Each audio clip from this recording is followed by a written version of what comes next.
Got plans this holiday season, but nothing to wear? Yep, been there. Until I decided to step into Express, and I'm so glad I did. They had everything I could ever possibly need. The best suits for upcoming holiday parties? Check. Comfy essentials for quality couch time? Check. The perfect button-downs, polos, and chinos for my 9 to 5? Check, check, and check. I'm telling you, this trip to Express changed my life. Getting dressed has never been easier. Do yourself a favor and head to Express now, in-store or online at express.com. My son Ryan went with a friend and they visited Mexico. They purchased medication and it turned out to be complete fentanyl, and it killed him. This drug does not discriminate. One pill can end your life and change your family's life forever. One pill kills. To learn more, visit onepillkillstx.com. Sponsored by HHSC.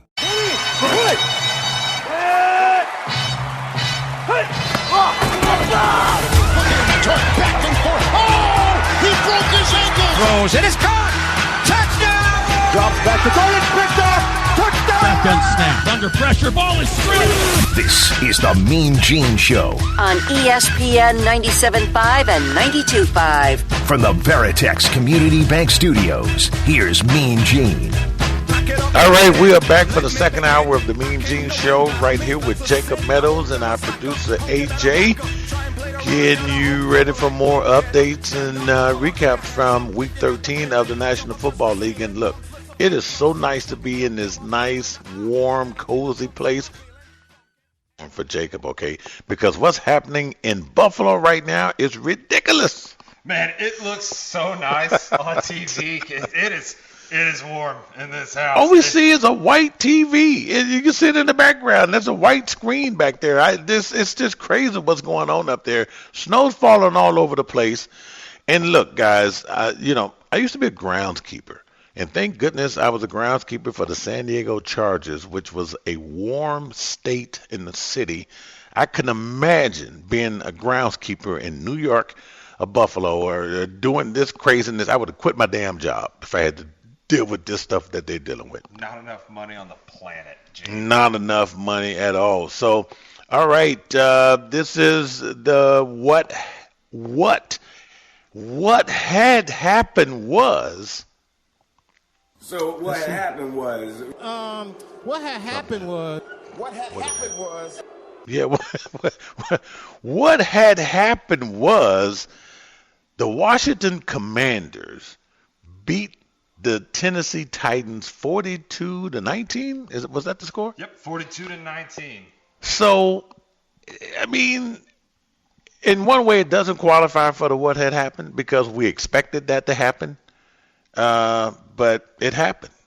And the Titans just looked like crap today, and the Commanders, what a way to come back because I think they were trying to rebound from a loss to who? Was it didn't they lose to the Cowboys? The Cowboys. Yeah. Yeah, buddy.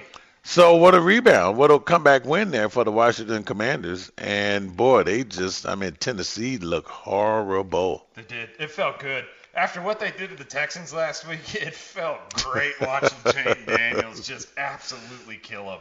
And it was, going into the game, Tennessee had, the third best defense. And, Tennessee's got a squad, sort of. They have only looked good in 2 games all season, one of them being Houston. But, the Commanders outmatched them in literally every way possible. Run game looked good. Brian Robinson couldn't be stopped. Jaden Daniels looked good. Spread. Scary Terry trying to save my fantasy team this week. Scary Terry McLaurin, man. That guy is the most underappreciated star receiver in the league and has been for years now. And everybody knows his name now, but man, what a guy. Yeah, you know what though, and when you said dominate the game here, 29-12 first downs the Commanders had over the Titans. But here's the one, and this is the one that get coaches fired here. Rushing yards in this game, the Commanders 267-35.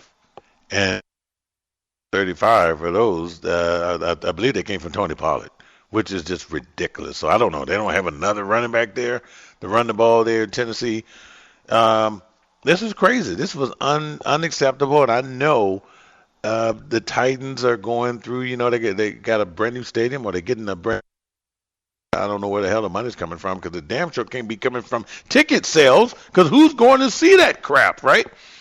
And just unbelievable. It's just bad for TV. They're 3-9, although they did beat the Texans, which it makes us question, the Texans a little bit. But anyway, the Commanders are 8-5. They're second place in the NFC East. And man, and the way this thing keeps going here, I tell you, Washington may not make the playoffs because that NFC North is so tight there, and they have better records there than we're certain that Philly is going to win the division.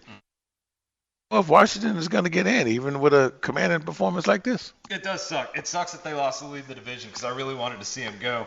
And shout out to you. It's Chewy713, but I do disagree. He said that he wanted the Commanders to lose. Their defense isn't as good as people may think. And I think the Commanders are mostly a young team, and that defense is pretty spotty. Starting to show now. Yeah. And these last couple of losses have definitely exposed a lot of weaknesses on the team. But the Commanders are a good team, and that is a very up-and-coming team.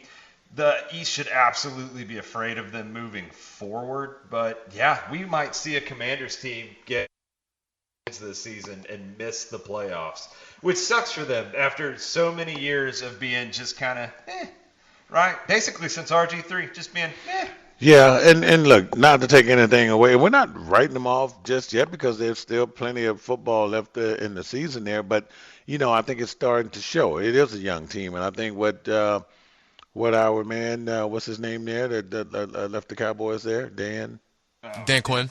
Dan Quinn, yeah, Dan Quinn. Dan Quinn is doing a fabulous job there. But man, this is a team you're supposed to beat. The Titans are really bad. Okay, and I think Mike Vrabel, who they should have fired. I don't know if he would have done any better with this team defense-wise. I think he had that team playing pretty good football. But, man, the Titans have a long way to go.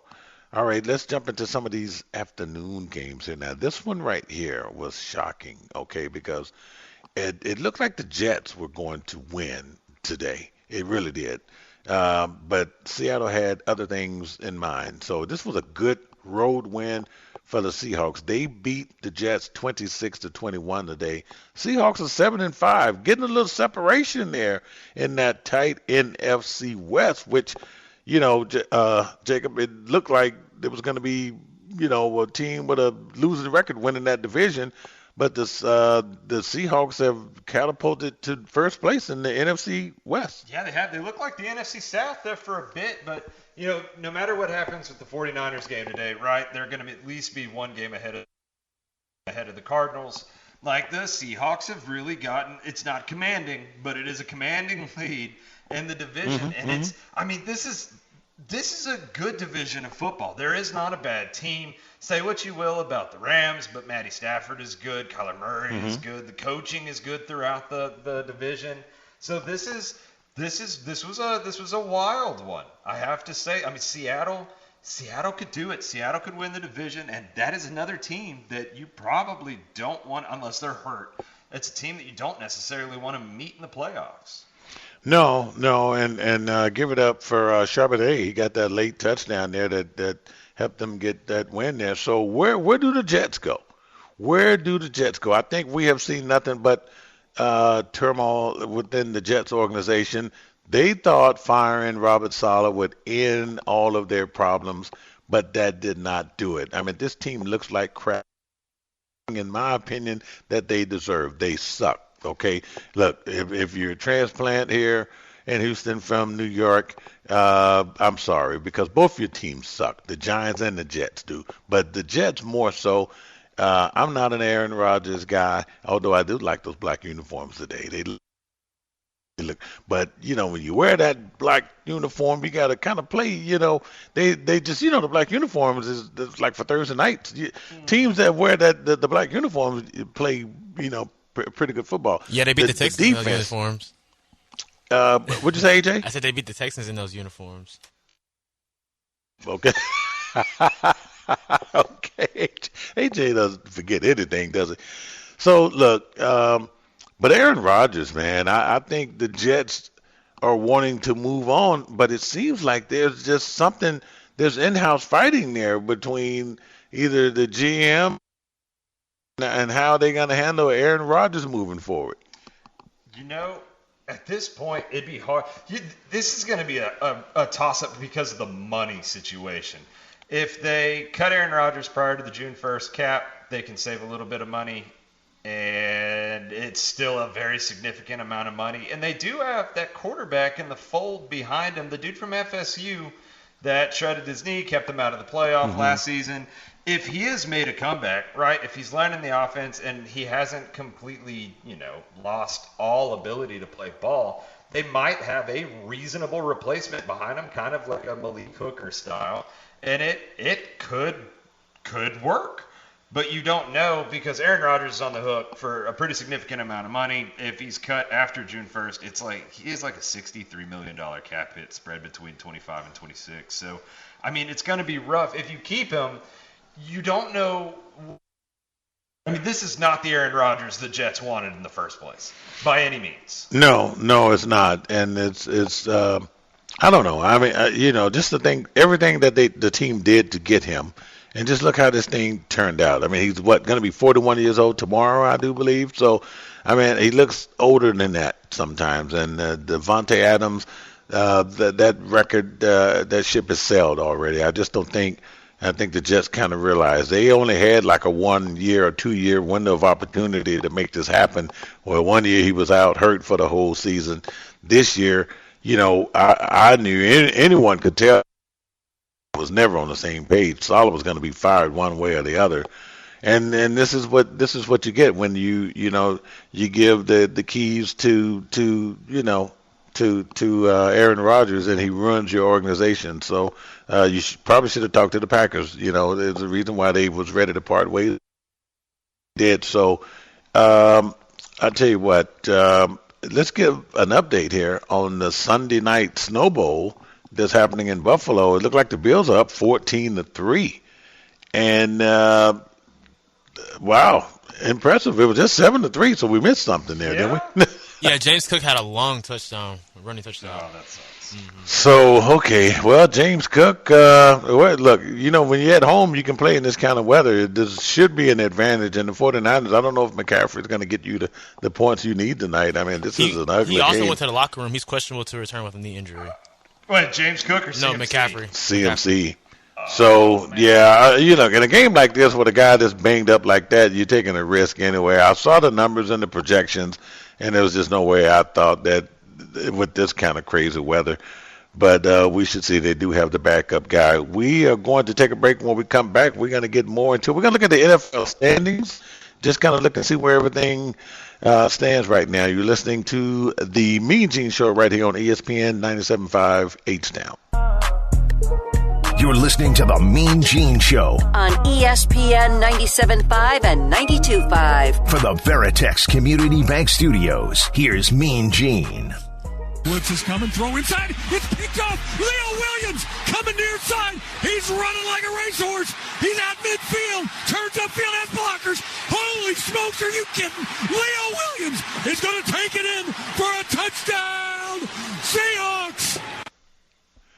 Yeah, I tell you what, it's I love listening to the hometown announcers for these teams, but this interception for return was important for a lot of reasons. Number one, it was by a big guy who weighs over 300 pounds, which doesn't happen. You'd see it. Leonard Williams ran this thing 92 yards back. That was a pick six from Aaron Rodgers. Mm-hmm. And remember Leonard Williams, Jacob, and AJ used the Jets. And so, this was crazy. The whole thing was in slow motion to me. It was, Leonard Williams was a first-round pick for the Jets. He was a freak when they brought him in. Like, he's a specimen. Like, he is an incredible athlete, and he does happen to play for Seattle now. He's jumped a couple of teams. And this play was nuts. Like, from start to finish, like, just absolute nuts for Seattle. Yeah, unbelievable. I think he played his football at the University of Southern California, if I'm not mistaken, right? Some of the greatest players come from USC. I just want to put that out there. But man, it's just you don't see Aaron Rodgers throw pick sixes. First of all, I don't think he's probably you can count him maybe on one hand or two. He doesn't have like this long list of throwing pick sixes, something that you don't want to have. But that was incredible. That was really incredible. The Doom, is it back? Is it coming back just in time for the playoffs? You know, they really could. That'd be cool. That'd be real cool. Seattle would be a cool underdog story to come out of nowhere and just throttle people in the playoffs.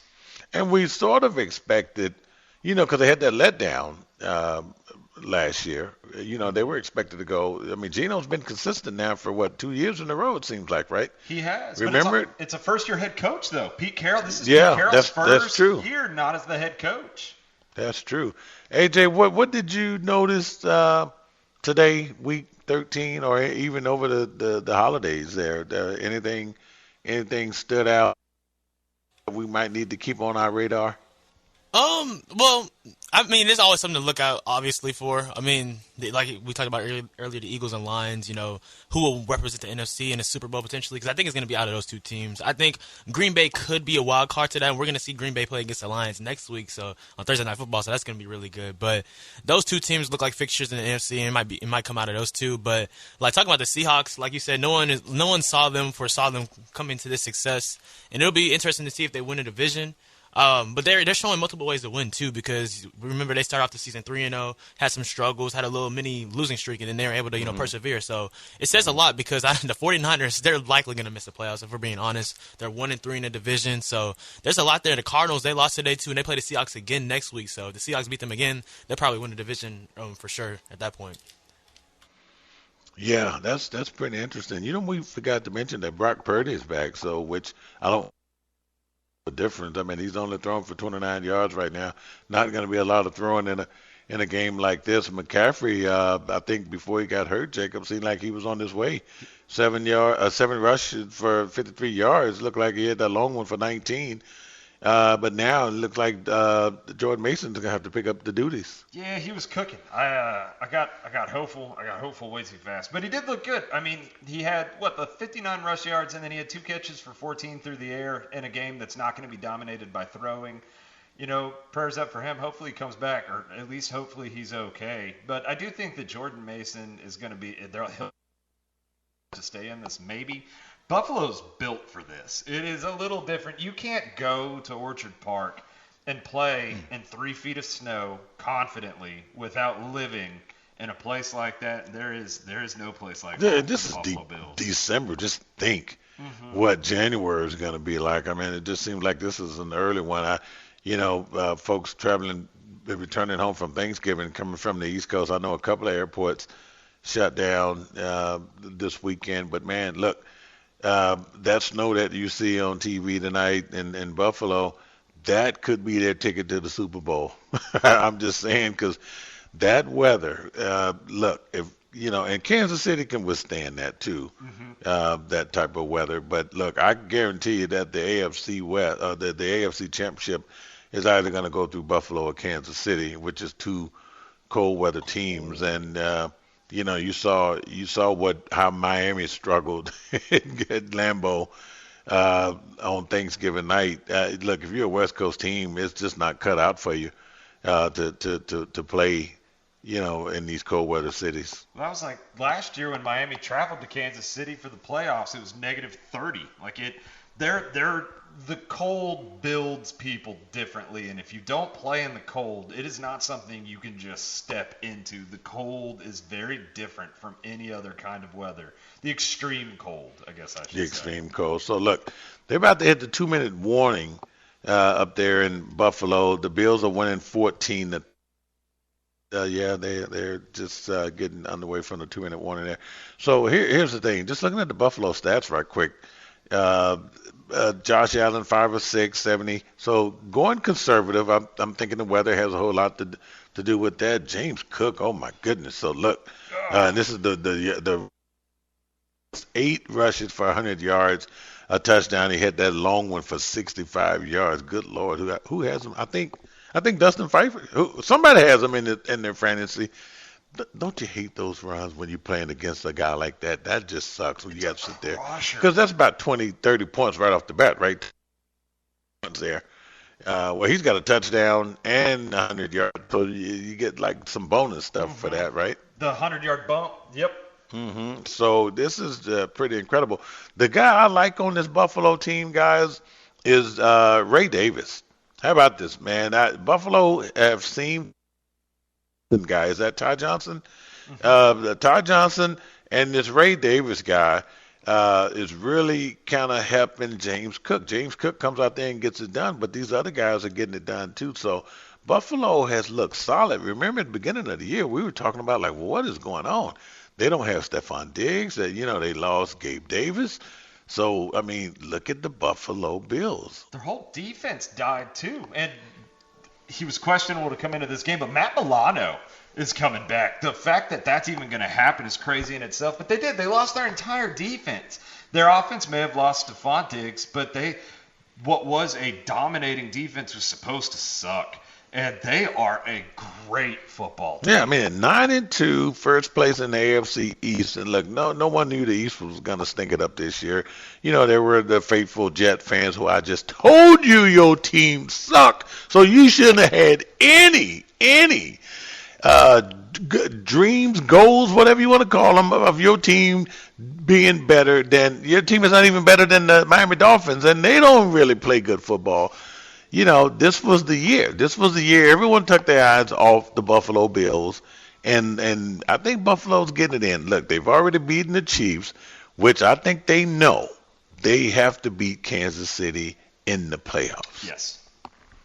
If they're going to get to – if they want to get to the New Super Bowl. Orleans. Yeah. Oh, yeah, by the way, because we're going to be in New Orleans. And this is what I really like about it and what we do here, Jacob and AJ, because I don't know there, but we're going to be in New Orleans waiting for him, right? That's what we're talking about, right? It's going to be a good time. So look here. The 49ers are 5-6. And I think both of you guys just said that there's just no way they are going to get into the playoffs. That this will be a monumental letdown for a team. Are we blaming it on injuries? Are we blaming it on the fact that things have just caught up with the 49ers? They don't frighten or scare anyone? I mean, what's going on, AJ, with the 49ers? It's a combination of injuries. If you ask the 49ers, they'll probably say injuries, but it's a combination of them also playing so many extra postseason games over the years, making an NFC Championship game in the 21 season, 22 season, 23 season, and 2019 as well, too. I mean, that takes a toll. So, I mean, that's so many extra games that you're playing every year, too. So I think it's a combination of that, and they've just been injured a lot, too. And like Jacob said, they're going to have to make some decisions with the contract extensions, because I think Deebo Samuel is going to be up for like an extension at least next season. I remember last time he had requested a trade when that stuff happened too. So I don't know. It's going to get shaky up there. You have so many windows, and you keep getting to the Super Bowl and losing to the Chiefs. I mean, hey, that might be the end of the window. We'll see though. What do you think, Jacob? I think AJ hit the nail on the head. Yeah, I agree with everything he said. I think Ayuk getting this bad earlier this season, I think that's going to hurt him more than people realize, especially now that he's down with injury. Debo's extension is coming up. You got to decide whether to let him go or retain him. Juwan Jennings has already been paid. So this is the team you have. I mean, they've already proved it. Running back doesn't matter, right? CMC goes down. There's 37 other running backs on that team that Kyle Shanahan can somehow make look like a starting running back. But they have so many other issues, and they're starting to get older, and they're wearing down. Like AJ said, it literally perfect.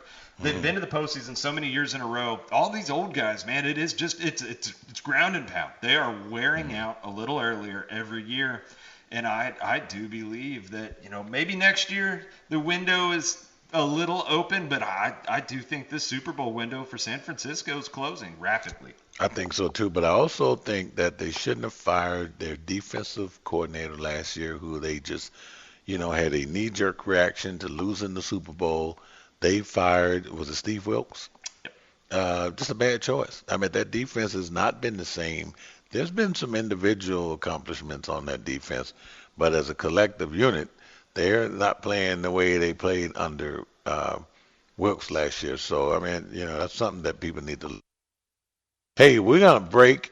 We're at the bottom of the hour. When we come back, We will talk with Dustin Phiefer, who is one of our Sports Kings guys. He also covers the Carolina Panthers for FanDuel Sports Southeast.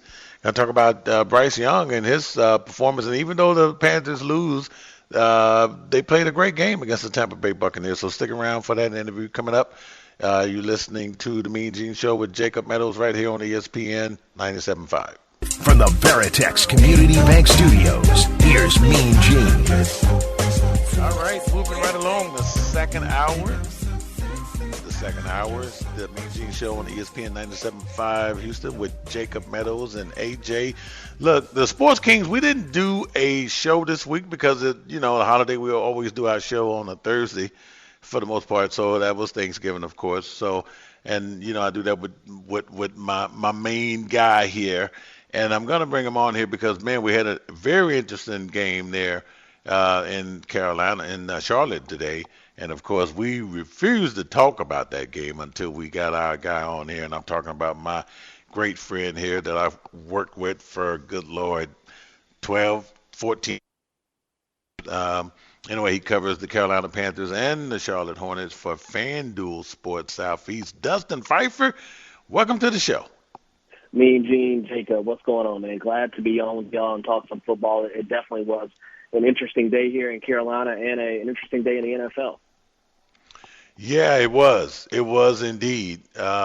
Look, man, me and Jacob were watching the tail end of that game. A heartbreaking loss there. The Buccaneers win 26-23 in overtime. And, man, but Dustin, I know the Carolina fans there have to be impressed with what they see here in this late season here from the Panthers. Yeah, I'm not going to speak for all Carolina fans and say, obviously we wanted to win the game. You wanted to get a win. That would have been 3 out of 4 of your last wins. I mean, that really would have put them on a good trajectory. But, Gene, I texted you during the game, and you texted me as well. I don't think it really – and it's hard to say this about an NFL team because you want to win games, but when you're sitting 3-8 and you've had 6 years of not just mediocrity, but 6 years of being one of the bottom feeders in the NFL, that's what the Panthers have been. When you've watched these last 4 weeks, and I've watched every play, and I know you've watched a lot as well, Gene, to see what Bryce Young, the turnaround that he's doing, I don't think anybody that covers the league that's in Carolina, anybody could expect the turnaround that Bryce Young has had. And it just seems that sitting those couple of weeks has really opened his eyes. And you look at it today, he throws for 298, so he basically throws for 300 yards. He leads the game-time drive, or a go-ahead drive. He then gets them set up in field goal range, but they give up a fumble. So he had them in the range to win this game twice. He doesn't turn the ball over. This is coming off a week last week, Gene, where he led a game-time drive and was down double digits in the fourth quarter to the defending champion Chiefs and led them back to tie that game. It's unbelievable, the transformation that he's made. And I think it's not to go so far to say now that this is the number one pick that everybody thought they were going to see coming out of Alabama. And does he still have a ways to go? He does. But if you watch some of these throws he's making, they are big-time throws in the NFL. And, again, I can't state it enough that that's the only thing that matters right now for the last 6 weeks of this season is continuing to see Bryce Young play like that, because if he does, you have a direction to go in, and you know he's going to be your quarterback next year, and you know what to go build around him because you know you have a quarterback. Yeah, I would have to agree with you, Dustin. I think the organization really has to be comfortable now knowing that a decision was made. But I think they're in a comfortable spot now, Dustin and Jacob, knowing that, okay, look, we may not need Dalton next year. I think benching him was the best thing. I think we feel really good going into next year with Bryce Young.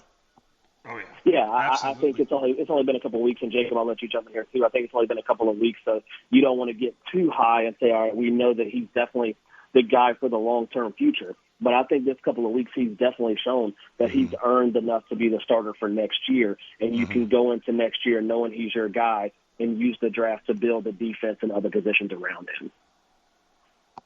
Yeah, absolutely. That's what I was going to say. I mean, they build on what they're doing this year, right? And then you can go out. Maybe some more free agents will actually want to come to Carolina. They're going to have a bunch of cap space. They're going to have a good draft pick. And it just feels like, you know, where they'll actually be able to draft, because I'm not sure where they sit after the Bryce won this year. But whatever they do have, it's gonna have it's gonna be a good spot, whatever round it may be, and they can actually start to reload on talent. And if they can build on this, I mean, Carolina could be a half decent team next year. Yeah, look at this division. Honestly, if they would have won this game today, and I'm not saying they would have been in the hunt to win the division, but you got to look at who's around you. They would have only been 2 games out of first place because look at how bad Atlanta's playing. Look at the Bucks who have been up and down. We talk about this division all the time, Gene. The NFC South every year.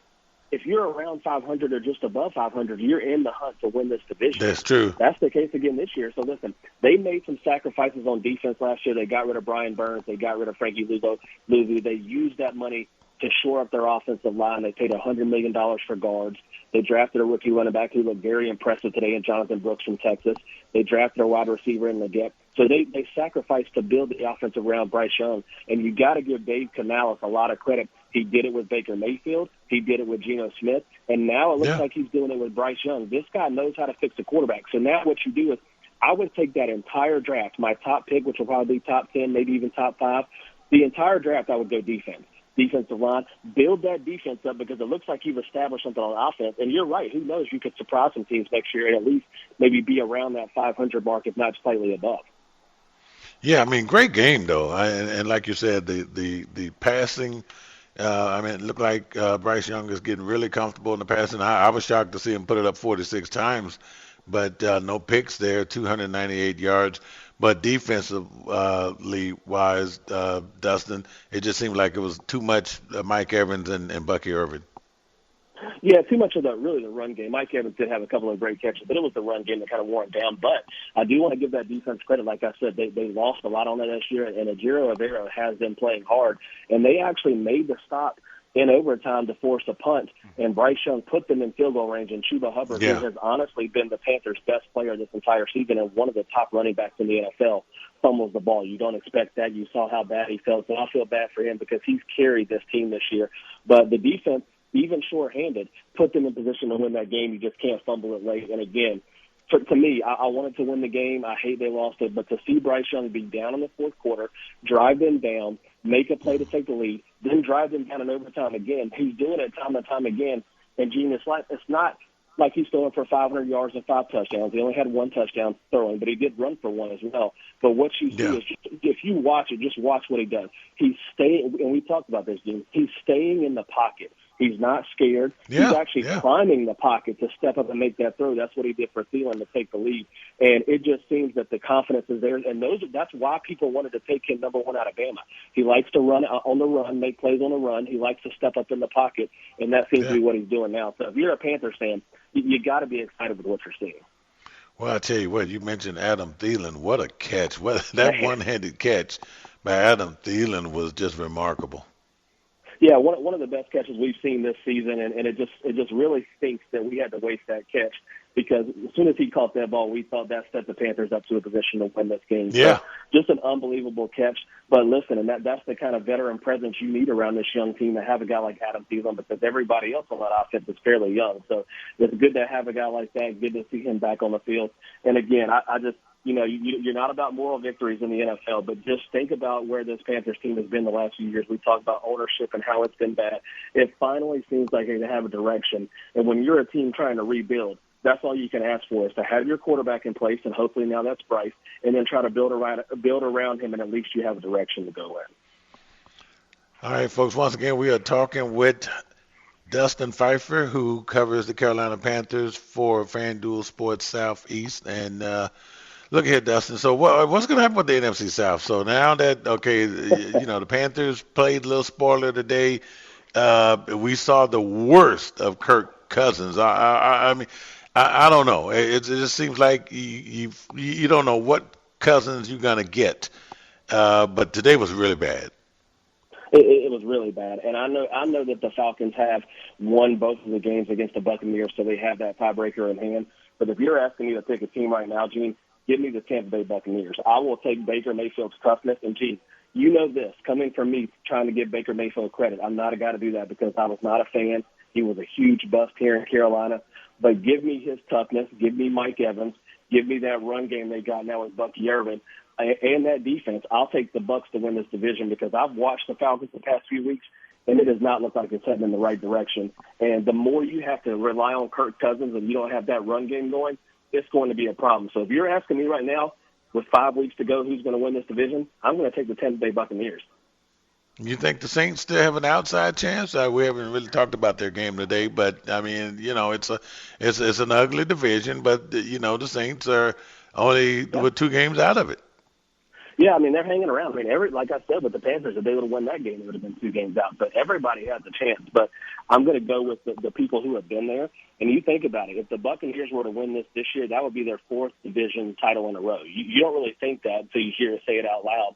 So I'm going to go with the experience and go with the people that have been there before. And, Gene, how many times are we going to sit here and say, the Falcons are the favorite to win this division? They should win this division. And every year they come up short. So until they can prove it to me that they can win this division, I'm going to go with the team that's been there, and I'll take the Tampa Bay Buccaneers.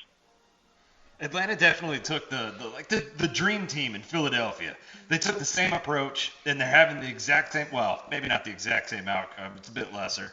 But it really does. Like, they went out, they spent all this money on bringing people in, and there's no chemistry. And Kirk Cousins is a big part of it. Falling flat on their face. I have to agree with you, dude. Like, at Tampa Bay, give me Tampa all day long in this division just because they've been there, and they have that it factor, right? They don't win games by 40 points. They're not shutting people out, but they play their style of ball, and their style of ball wins enough division. Amazing stuff. Yeah. Amazing stuff. Dustin, I tell you what, man, we will connect this week with the Sports Kings and kind of get a better perspective on what might be happening here with the flex games, and it won't be long before we have Saturday games, man. But you coming on. Did you have a good Thanksgiving, by the way? Hey, listen, I had a great Thanksgiving. I hope y'all did too. And I know AJ's got to be happy. He's a Cowboys fan, right? At least they have won 2 games in a row. Maybe he's in a better mood for y'all, team, because I know it's been a rough year for them as well. So. Yeah, definitely. I feel a little bit better, but I want to get Ashton Genty, so I want them to chill out a little bit. Yeah, you don't want them to win too many games because they're not going anywhere. That's the thing. I'll end it with that. That's the thing about the Panthers as well. You want to win games, but at least you're competitive. You're in games against good teams, the Buccaneers, the Chiefs, and even if you lose, you're still going to help that draft pick going forward for next year. So still some stuff to be excited about in Carolina. All right, Dustin, man, we will follow up, my man. Thanks a lot for coming on. All right, thanks, guys. Have a good night. All right, Dustin Phiefer joining us here, and we are going to wrap things up. We'll get you a score from Buffalo. We have a couple to update you on and get our thoughts and predictions on the Monday Night Football game. You're listening to the Mean Gene Show with Jacob Meadows right here on ESPN 97.5. You're listening to the Mean Gene Show on ESPN 97.5 and 92.5. For the Veritex Community Bank Studios, here's Mean Gene. All right, we're about to wrap things up here on a Sunday night. And you know what? We just had Dustin Phiefer on talking about the Panthers and what the outlook could be for one Bryce Young there. Jacob, I thought that was pretty interesting. That was pretty cool. And I do love to see Bryce develop before our eyes. And I missed it in the last segment, but, man, he had 2 dots that called incomplete there at the back of the end zone, and then they had that one there towards the end of the game. And his chemistry with Adam Thielen is nuts. This late that's crazy, huh? Surge for him. You get a rookie and a veteran like that. You know, that's kind of reminded me of when Murray came into the league, and I believe Fitzgerald was still there, right? Correct. Just maybe for one. Yeah, you saw something going. Yes. There, it brings along the development, right? When you have somebody you can trust, you have somebody that you can really help grow with, so that you get the feel for the league. Good guy to have. So, all right, it's halftime in Buffalo at Highmark Stadium there. 21-3 is the score, and that is the Bills over the 49ers. It's going to be a long night for the 49ers. Not to mention that you got a West Coast team and you know, East Coast cold weather. It does get cold up in the Bay Area, but nothing like what they're experiencing tonight. Not to mention what the LA look like. Josh Allen has a touchdown. He's 8 of 10, 97, and a touchdown. And rushing touchdowns, you have Davis and Cook, and that passing touchdown went to Hollins. So I don't think it gets any better for the rest of the night for the 49ers. No, and it makes sense that Matt Collins is one that scores that touchdown. That dude's barefoot all the time. That's how he lives his life, and he's down there in Buffalo. That is a man of the ice, and it makes sense that he would be the one to go the distance for the tutter for Buffalo in the first half. That's ridiculous. Okay, we got two more games that took place later this evening. We want to get those before we get to our Monday night game. The Rams, who are 6-6, third place in the NFC West, they knock off the Saints in New Orleans. Saints third place in the NFC South. We just talked about them with Dustin Phiefer. So look, the Rams, they basically grinded out this win because of Matthew Stafford, who how many times have we seen him in late games get it done? So many times. And it was one of those things where the year that they won the Super Bowl, they loaded up, right? They were doing things the cap room shouldn't have allowed. They had magic money. They were just throwing it around to whomever. They won the Super Bowl, and then you have the Super Bowl hangover where you lose all of those one-year contracts, and you kind of have to, rebuild. And Matt Stafford is just a beacon of consistency. He is such a good quarterback. And he has taken this team to high. I did not expect the Rams to be this good this year, Gene. No, and this, what, one thing I've always said over the years, and I've been doing this for 20-something years, I show a lot of respect to quarterbacks who get into the playoffs who have won a Super Bowl, because these guys, know what it takes to get there. So if you mess around, you let a Russell Wilson get in there, you let a Matthew Stafford get in there, and even though these guys are on the other side of their careers, watch out. I mean, you just never know.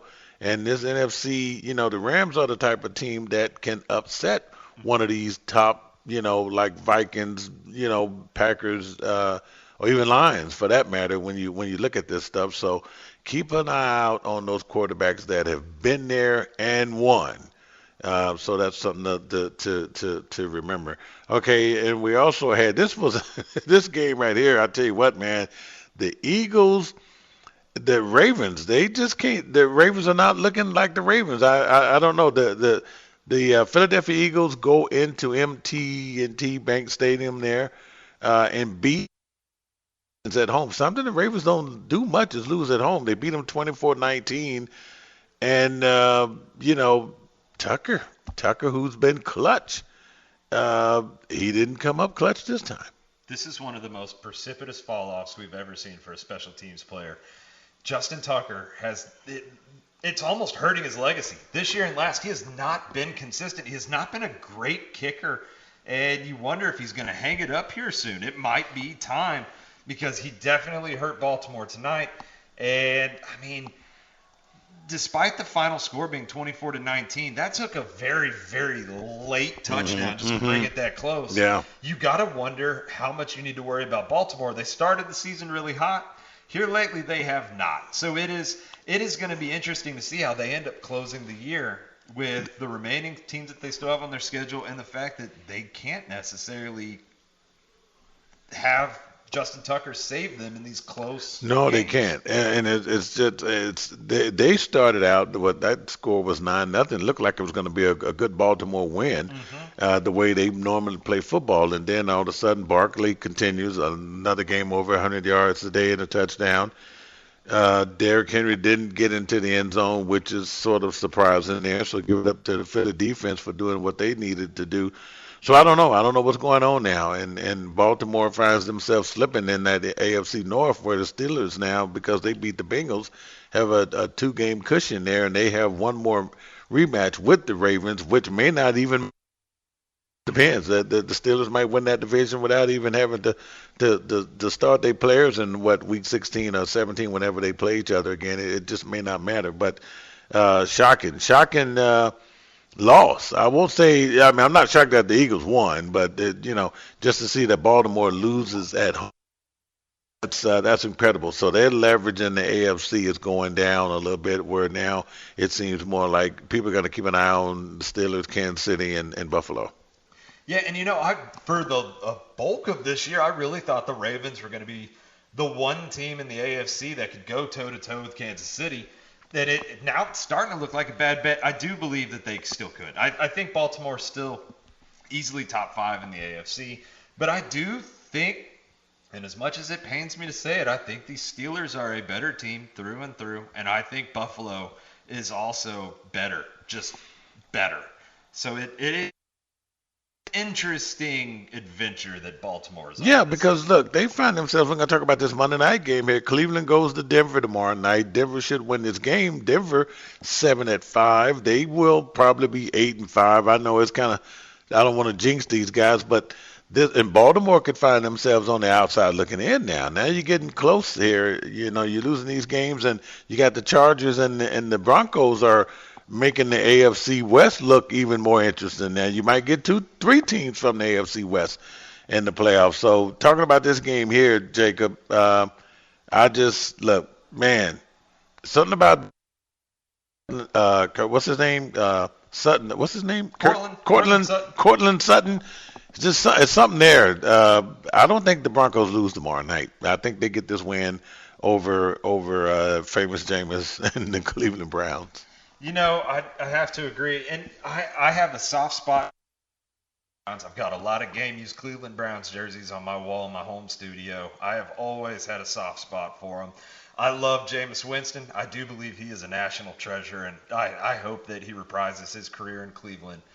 But this Denver team's legit. I am not a fan of Sean Payton. I have never been shy saying it. But, man, has he done a good job with this Denver team. Yeah, I give him his credit. They're cooking, man. They are good.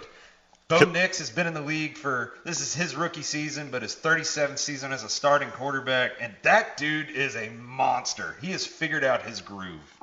Man, you want to hear something? Okay. Bo Nix has thrown for over 2,500 yards, 16 touchdowns, and 6 picks. Incredible stuff for a rookie quarterback. And, playing those extra years did obviously help. But, AJ, who you like in this game tomorrow night? Yeah, the Broncos should win it. Obviously, not everything that should happen does, but I think the Broncos, they'll win this game. How they're playing, like Jacob said, I don't really mess with Sean Payton that much either, because especially how he did Russell Wilson. But he is a good coach and able to get things going well. And low-key, Bo Nix might still offensive rookie of the year from Jaden Daniels. He just might, honestly, because he's been playing better lately too. So yeah, he just might. So wow. Well, that almost, we getting close to the end of the show. Next week, we're talking a little bit more about the NFL playoff scenarios. They might be a little bit clearer next week as we get closer to week 14. And then I just kind of hate, you got some Saturday games coming up. The flex scheduling is already out. We'll get into that stuff. So, AJ, man, for bringing us on tonight. And I got to thank Kara for setting up the Christmas tree once again. And Jacob for coming over here, hanging out. I'm getting ready to kick him out now because I'm getting tired. I'm an old man. I have to go to sleep before 9 o'clock. We'll see you back here next week. Week 14 on the Mean Gene Show right here. ESPN 97.5. Nah, not quite. What's up? Sell my car in Carvana. It's just not quite the right time. Crazy coincidence. I just sold my car to Carvana. What? I told you about it 2 days ago. When you know, you know. You know? I'm even dropping it off at one of those sweet car vending machines and getting paid today. That's a good deal. Oh, great deal. Come on. What's your heart saying? You're right. When you know. You know.